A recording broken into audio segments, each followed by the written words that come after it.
Hey there, how you doing today on this Thursday in St. Louis? I'm Bernie Miklasz. Welcome back to another Bernie Miklasz show here on YouTube. Delighted to do these for you. I enjoy doing it. It gives me a reason to do research and look things up and make sure I got all my facts straight.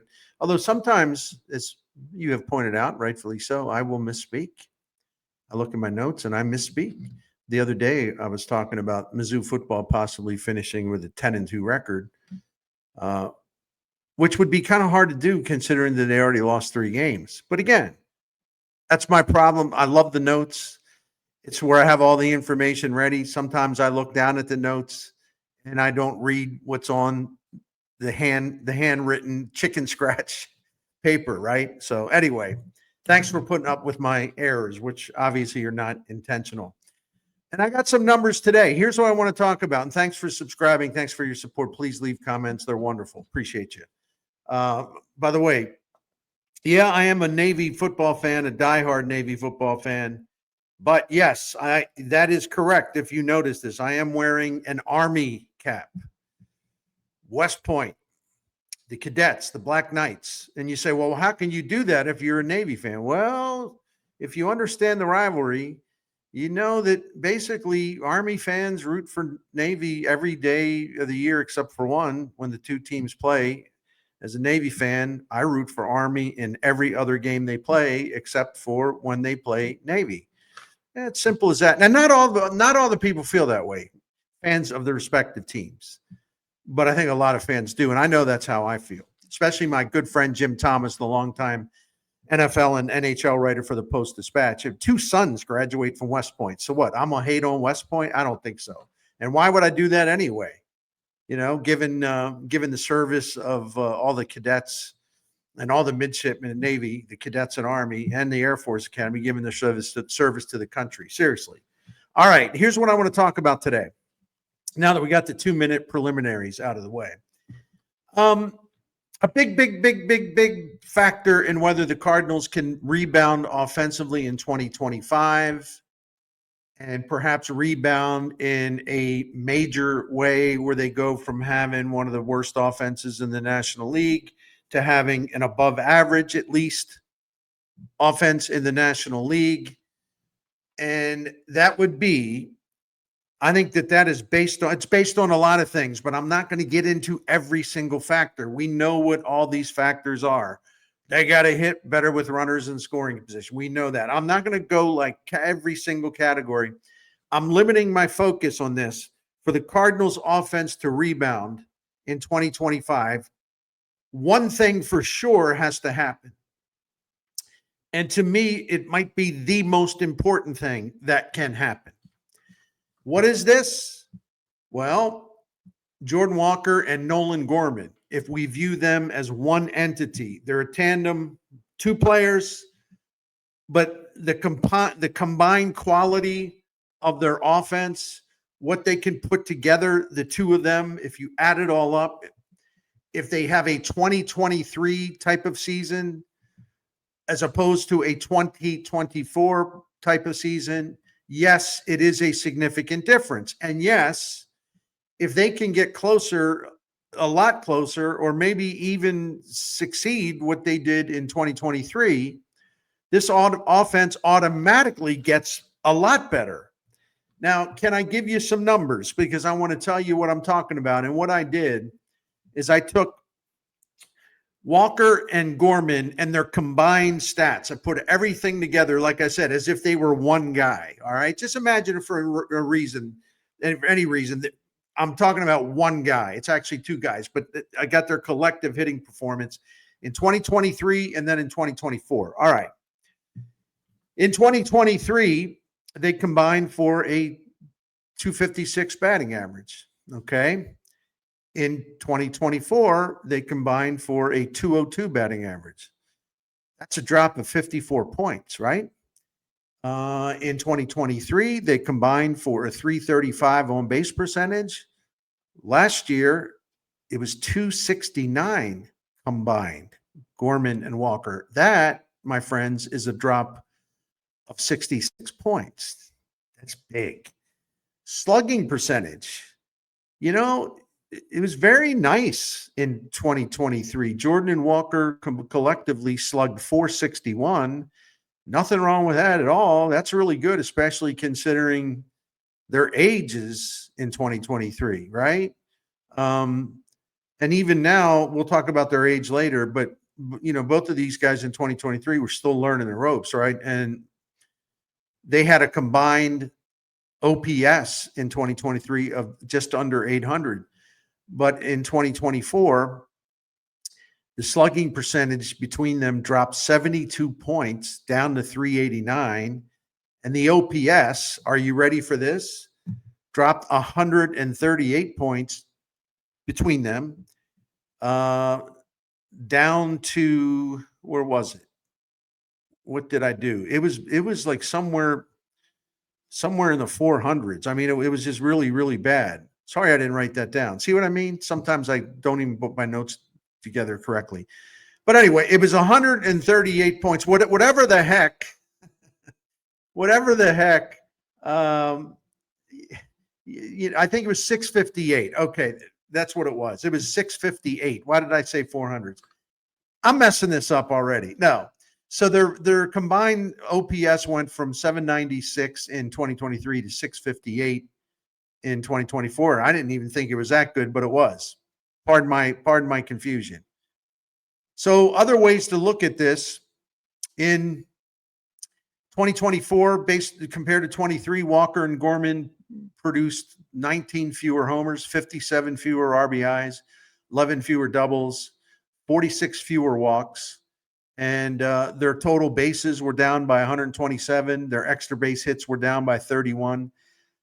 The number of times that they got on base from 23 to 24 dropped by about 157. We're talking about massive drops, right? Massive drops over the cliff. No way to stop your fall. There's a fancy pants stat that I like called win probability added. And in 2023, the two of them together were plus 1.5 above average, which is fine. Last year, they were nearly 3 below average, minus 2.7. So that's bad, and that was a bad drop. If you look at offensive wins above replacement, they combined last year were right about average together, right about the league average. Nothing special, obviously. In 2023, their offensive wins above replacement, 4.3 WAR between them. So again, you've seen another catastrophic example of how bad they were as a tandem in 2024, and both spent a lot of time at AAA. It's amazing to think that back on June 4th of last season, Nolan Gorman was slugging 508, and he had an OPS well into the 800s. And he just plummeted. I mean, once he lost his confidence and didn't know what to do at the plate, and just was all messed up in the head as far as strike zone discipline, getting way behind in counts. I'll give you some stuff on that in a minute. But anyway, just a total loss of confidence. He just fell apart. Walker was just screwed up from the beginning. But he worked in the minors, and ironically, I'll never forget the story that Derek Gould wrote about this at the Post-Dispatch STL today, where Walker talked about he started to work on things down in Memphis because he was sick of failure. And he started to say, okay, what do I have to do? And there wasn't a roving instructor in Memphis at that time. And what happened is that a veteran minor leaguer, an outfielder for the Redbirds, Mike Antico, been around a long time, he worked with Jordan in the cage. He, in effect, was the de facto hitting coach. So that minor league system, so bad, it was so horrendous that when Jordan Walker needed some help, a teammate was the one who, in effect, stepped in and became his coach. And some of you wonder, well, I don't know why they feel they got to do all this. I think a few people say that, but not anymore. Now that we've learned so much more about how bad it was. So anyway, the numbers were, from 2023 to 2024, just awful in terms of the collapse. So here's where I'm optimistic, and you can disagree. because I could be wrong, obviously. Where I'm optimistic is I think they can get back on track. I mean, first of all, next year, Gorman, they both have birthdays in May. So in May, Gorman will turn 25, and in May, Walker will turn 23. So that's 48 years between them. So their average age, the two of them together, their average age next season is 24. We ain't talking about 29, 30-year-old guys here, right? And we know what they're capable of doing because we saw Gorman do it when he came up in 2022. We saw him slug 478 and hit 27 homers in 2023. We saw Jordan Walker have a really good rookie season, and I know they sent him down, but that's because they panicked and they didn't know how to fix him at the major league level. And they sent him down. He came back up. But if you look at, how he finished the season, his numbers for a 21-year-old rookie were really, really good. I think he was about, if you use OPS plus, I think he was about 14, 15 points above average. And Gorman was about 14, 15 points above average in 2023. But last year, again, they cratered. Both of them cratered. There's no other way to put it. I do think coaching has a lot to do with it in terms of because no one could figure out how to fix them and get them back on track. You had to send them down to Memphis, where you hoped, I guess, maybe someone would work with them. I don't know. Is that something they could count on? I might be exaggerating it, but I really don't know. Because obviously the players down there don't get a lot of help. I think the manager's very good, but you know what I'm saying? I'm talking about organizational influence. Will you bring people in there, coaches, special instructors to work with them, not for a day or two, but to stay there and work with them? They just don't get that individual attention. But I think with a new batting coach, and I'm not putting it all on him, the players have to make adjustments. It's up to the players, Gorman and Walker, to get smarter at the plate, more disciplined at the plate, to reduce or eliminate their bad habits, and also work closely enough with a hitting coach that they'll start to implement some of the things that are being taught to them. And I'm not saying that Gorman was resistant to changing things. I think Gorman was just a very confused young man last year. And after all, Turner Ward was his batting coach in 2023. He was the team's batting coach in 2023 when Gorman had a really good year. In 2023, you also had the same hitting coaches in effect working with a rookie, Jordan Walker. But for some reason last year, no one down there at Busch Stadium could figure out a damn thing about how to get these guys on track. And I do think, in fact, I know this, I think in terms of style and what he's going to preach, I think that Brant Brown, at least what we know on the surface, oh, yeah, and oh, by the way, Albert Pujols loves him and called the Cardinals, said, you got to hire this guy. I came to the Dodgers, Pujols said. I came to the Dodgers, and I was a terrible hitter by that stage of my career. I hadn't been a really good hitter for a long time, and I told him, what do you see? Tell me what I can do. And Brant Brown I know I told this story before, Brant Brown, the new Cardinals hitting coach, told Albert Pujols, he says, well, the first thing is I'm not going to treat you like you're Albert Pujols. And Pujols didn't say, what do you mean? Pujols actually knew where he was going with this. He said, like everyone else, Albert, I've marveled at watching you when you were with the Cardinals in your first 3 years and with the Angels at what you could do. You didn't need any instruction. You had your swing just what you needed, where to have it. I mean, and you had your swing discipline. You got a little jumpy. You started chasing pitches, not taking enough walks, but that swing was still the same. But he told him, Brant Brown told Pujols, he said, but as you got older, a lot changed. And you didn't sort of take into account the fact that you were getting older and you weren't going to athletically be as sharp or quick with the bat and a lot of other things. So he said, I'm going to treat you like you're just a guy. Like if any player, I didn't even know his name, came in here and I had looked at his video of him hitting and the player said to me, well, what do I need to do? He said, I'm going to treat you, Mr. Pujols, like I would treat some, AAA ball player that comes in here based on what I see. Pujols, being a great, smart individual, said, oh, please do that. So Brant Brown told him, no, here's what I see, the before and the after, and it's pretty significant. And here's what we got to do. And they modified his swing, his approach. And I think I told you this in another video, in case you missed it. the other thing that Brant Brown did was he told Pujols, he said, quit lifting weights. And Pujols says, what do you mean, man? He said, because you're big enough. You're too big. You don't have enough flexibility. You need to get trimmer. You need to get looser, and you need your body to move better. Everything moving better, quicker. Speed. It will speed up your bat. You'll be able to turn on pitches quicker and get more force behind it. So lay off the weights, lose some weight, and it'll help you as a hitter. And that's exactly what happened for Pujols in 2022. So if you wonder why I didn't, like some of you, as soon as they hired Brant Brown, it's like, oh, there they go, just hiring some bum. I never heard of him. No, I think he's really good. And Skip Schumacher also, who was the manager when Brant Brown was a coach down at the Marlins. And the Dodgers had Brant Brown under their employ for 5 years. That tells you a lot there, because nobody's smarter than the Dodgers. That's why I think Brant Brown can make a difference. I'm not saying he will. I'm not saying, oh, he'll fix this. This going to be easy peasy. No, I'm not saying that. I'm saying he's got the kind of style. He's got the kind of eye that can get these guys back on at least level ground where they're not drowning all the time, and then they can build from there. I do have reasonable hopes with that. And there's a couple things also about each individual hitter, Walker and Gorman, that I see are problems that are definitely fixable.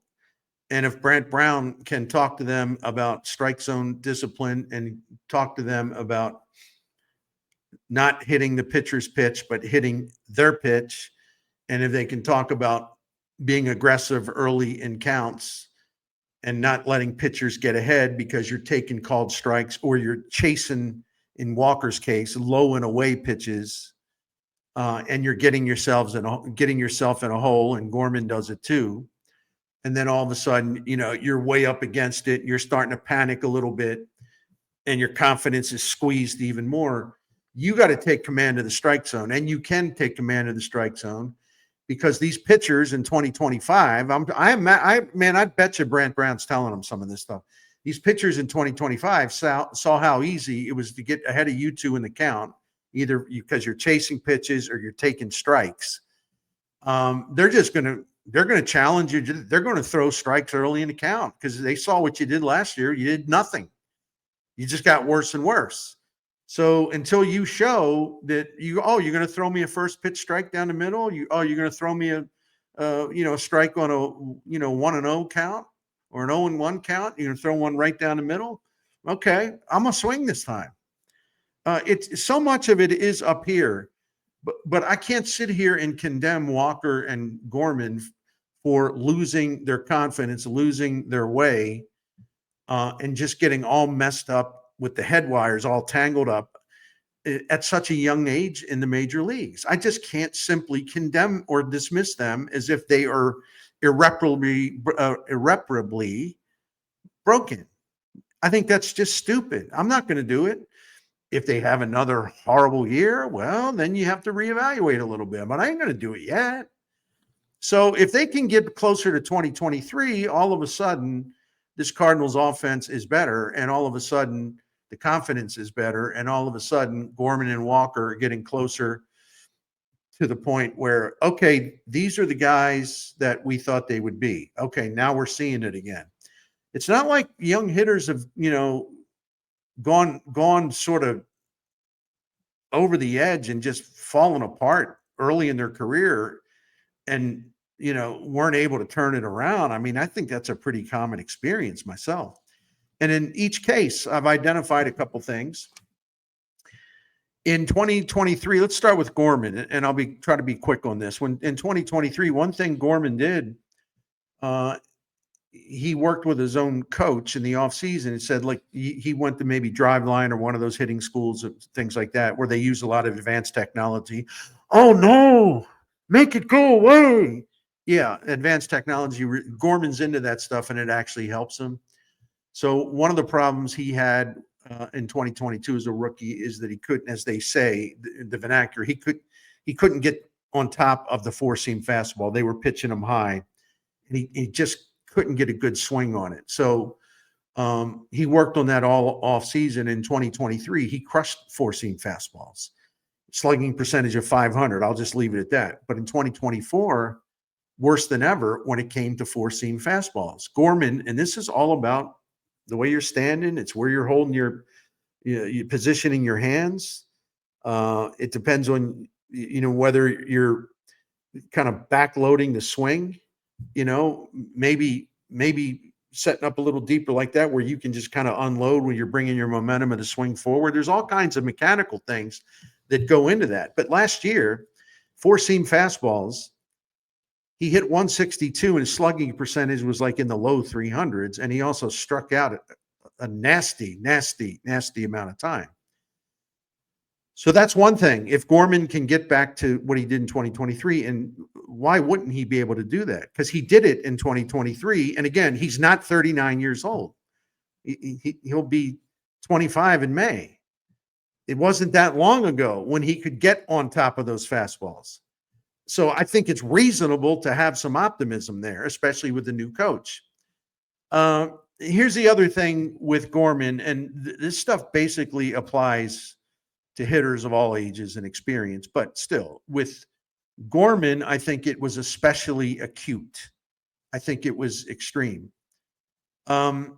Without giving you, I will give you some numbers because I have to illustrate what I'm talking about. But Gorman took way too many called strikes last year.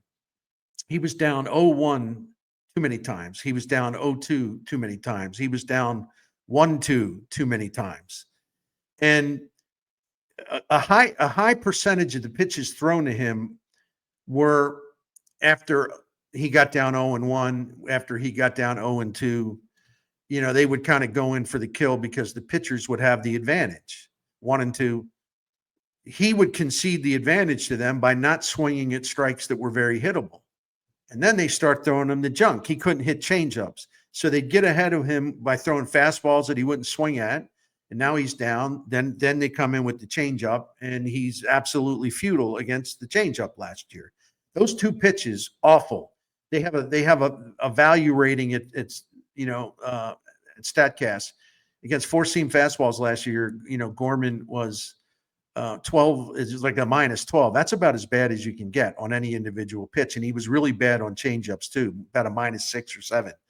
So anyway, last year when Gorman swung and connected when the count was even, I don't have to explain, right? 1-1, 2-2. He hit 269. He slugged 523, struck out 26% of the time. That's doable.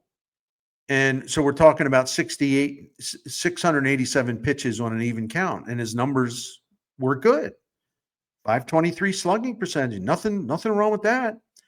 When he was ahead on the count, 405 pitches, he hit 286. He also took the advantage in the count to draw a lot of walks, so he had a 483 on base percentage when he was ahead in the count. And he slugged 548. Are you kidding me? A 286 average, 483 on base, and a 548 slug, and only a 21% strikeout rate. So let's combine the two. When he was either even in the count or ahead in the count, and that's about 1,100 pitches. Nolan Gorman last year, for all his failure, when it was even or ahead in the count, he hit 276. He had a 372 on base percentage, and he slugged 533. He had an excellent barrel rate, double digits. His hard hit rate was good. He hit 14 home runs in those situations. He struck out 24% of the time. See, that's my point. This is fixable because a lot of it is mental. And even in a brutal year, and that was a brutal year with the way it just went quickly downhill, Gorman was a very imposing hitter when on even counts or when he got ahead of the pitchers. He got really messed up. He was his own worst enemy by getting down in the count so many times. And yeah, it really is that simple. I didn't say it's simple to correct. Gorman has to clear his mind and start over again, but we saw him do it once, and we even saw him do it last year. even when he was going through terrible times, if they would make the mistake of getting down in the count to him, they gave him a chance to do some damage. So when he was behind in a count last year, and again, I know just about every hitter in the big leagues, he's not nearly as good when he's behind in the count as opposed to being even or ahead in the count.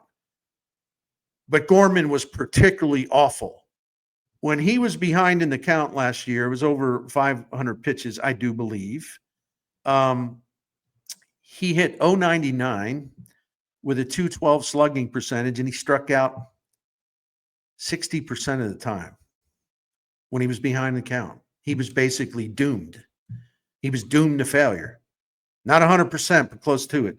2 strike pitches last year, 514 of them. Batted 117, slugged 212, struck out 61% of the time. That's why it's important for Gorman to get the jump on the pitcher in terms of managing the early counts. You don't want to be 0-1. You want to be 1-0. You don't want to be 0-2. You obviously want to be in better shape than that. You don't want to be 1-2 because that's just as bad as being down, just about as bad as being 0-2. When he can fight them to a draw, let's say through, say it's a 1-1 count, or then maybe it's a 2-2 count. When Gorman can fight them to a draw, or he can get ahead of them more consistently, he is an entirely different hitter. He goes from one of the very worst that you can even imagine to someone that you'd say, yeah, I'm glad this guy swings a bat for the Cardinals. I mean, it's like a different person. That can be fixed. That there can be a resolution there. This can be repaired. This can be smoothed out and refined. And I think after what he went through last season, I think Nolan Gorman's going to be a highly motivated individual, especially with the new batting coach, to give him some stuff that'll fire him up. All right. Why would I have hope in Jordan Walker? Because some of you, and I appreciate it, have mentioned the fact that Jordan Walker, and I know a lot of this started with Eduardo Perez, our old friend from the Cardinals, who's on ESPN Sunday Night Baseball, was talking about he saw Walker and says, look at the way he's set up. He's all screwed up. I don't know how you can hit like that. I mean, totally screwed up. He's like making himself into a pretzel. And I'm not talking about one of those stick pretzels. I'm talking the ones that are all knotted up. Eduardo Perez was just bewildered by it. It's, and what he was also getting at was like, well, why are the Cardinals letting this go on? Why aren't they doing something about it? This young dude can't hit well setting up at the plate like that. It's ridiculous. And it was. So Walker went down to Memphis for a long time. He didn't do all that great there. Then he started to hit. I guess Mike Antico helped him out. Again, his teammate was the guy to fix this. All right. His teammate, not a major league coach, not a major league manager, right? Not a roving instructor. No. A Memphis Redbird outfitter. Say, hey, Walk, I see some things. Can I show them to you? Maybe we can work. Oh yeah. And at that point, Walker was, he was so thirsty for anybody to help him out. Okay, here's what happened. He did change his stance. And my friend Dane Perry of CBSSports.com, who's a lifelong Cardinals fan, he also has a Birdie Work blog. I recommend you subscribe to it. He did a real good thing towards the end of last season where he talked about, he showed some photos of Walker's before stance, the really bad one, and then the changes that he made to modify his stance. And I'll just read you this. He set his hands lower and further back. And generally speaking, he's set up in a way where he's pointed more outward rather than like curling up and, sort of getting himself tangled up in knots.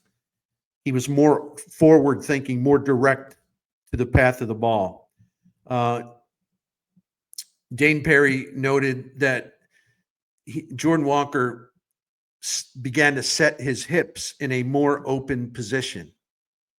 And he got his hips He was much more fluid in his swing, and he got his hips into the swing, which he wasn't doing before. He made another adjustment where his hands moved back a little bit. That meaning that now that his legs were set up right and his hips were set up straight, he really could go into a pitch with a lot of momentum because he was starting from back here. And, by the time that pitch was in a position to hit, he had some really strong momentum working on his behalf because of the way his body and his hands and his hips were making. And he started hitting the ball with more force. Dane Perry and some others explained that Jordan Walker's, after the changes, his bat was at a better angle. His hips started leading the swing, and on and on and on and on. You say, okay, well, how did he do after making these changes and taking a little while to get used to the changes that he made, to where you get comfortable, where that now it feels like your swing. It doesn't feel like, it feels like your approach, the way you're setting up your mechanics. It doesn't seem odd. It doesn't seem, something that makes you uncomfortable. You get used to it, and then you feel really good about it. So I'll tell you what he did. He came up in August and didn't do much.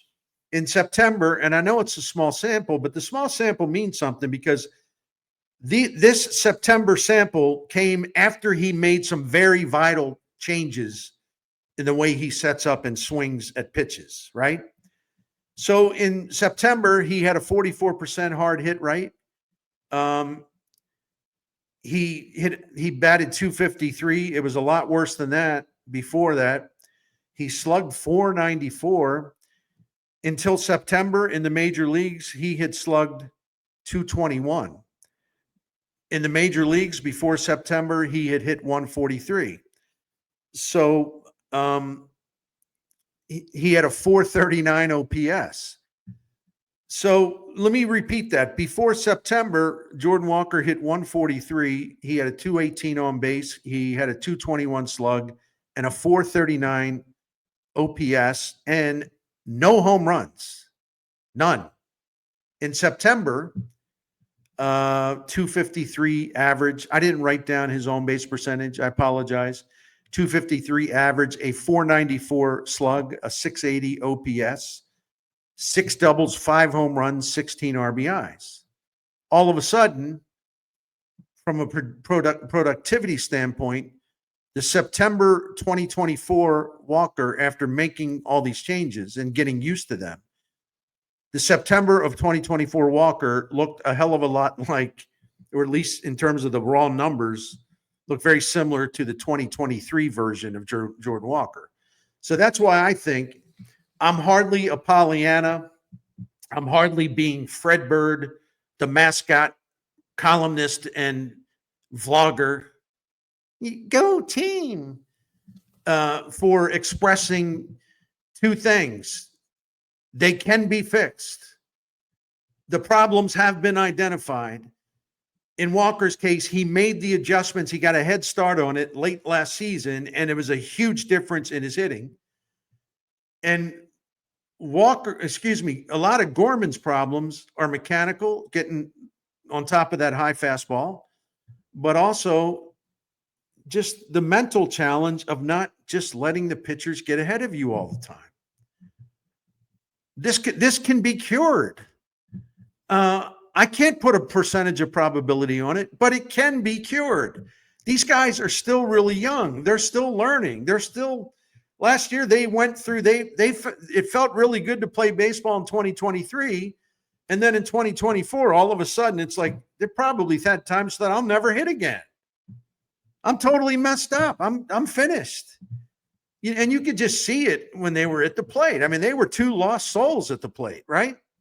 So, yeah, I got some optimism. And I don't think it's crazy at all to anticipate improvement that can make a difference. Up to them to do it.